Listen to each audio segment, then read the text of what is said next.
each other.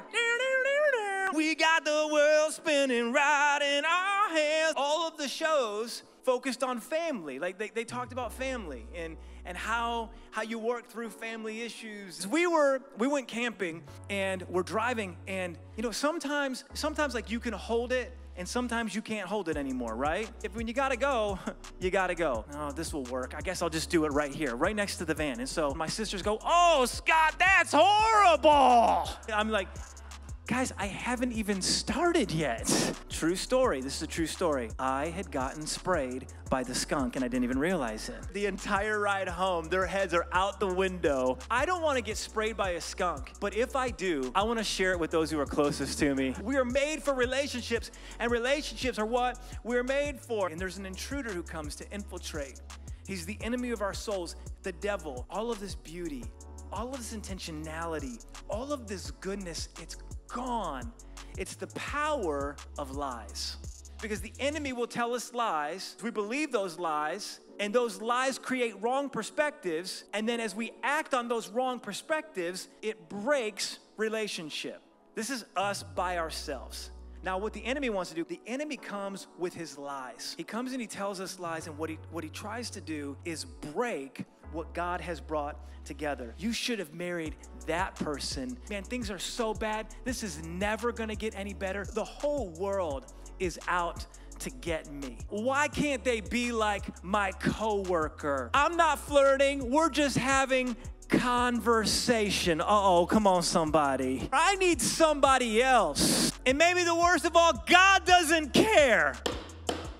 So he tells us these lies over and over and over again, and it starts working against relationship. If he can get you to believe those things, he'll steal life from you, and he'll cause fracturing in the relationships that you have. And when we fall in love, we say, "Baby, I love you.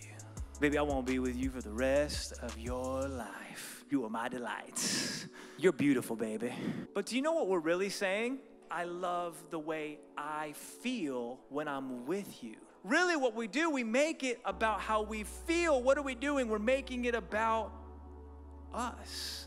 Are you looking for a partner, a friend, a spouse, or are you looking for an employee?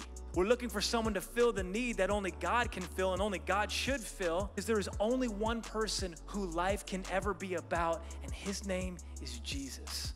The enemy is so good at this. You need something else. You need more.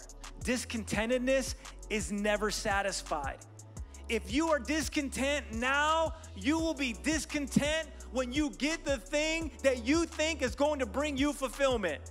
It's not that the forbidden fruit is sweeter. It's just sweet because it's forbidden. The reality is this: God may not give you what the other person has, but he will always give you what you need.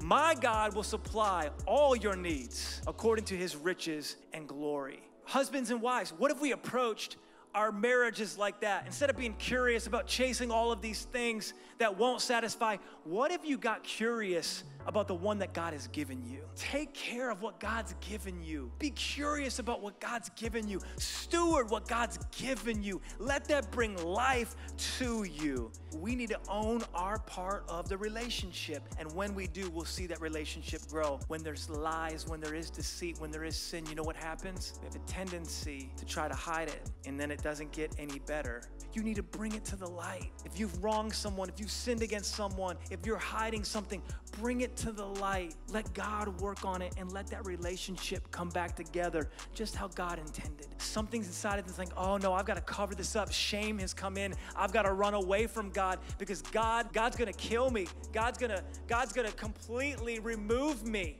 But the reality is, even in the midst of that disobedience, God promises that there will be one who comes to make all that has been made wrong right again.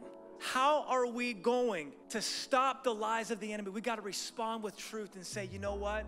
It's not all about me, it's about you. You died on a cross. You literally took nails in your skin so that I can have hope that you want to help me in this moment right now. And what God wants to say to you is that I'm here not to hurt you, but to help you. And when I get that in my spirit and I make my life about that, guess what happens? I start living for something higher that literally lifts me. And also, if the other person is following Jesus, lifts the relationship and brings us together because of it.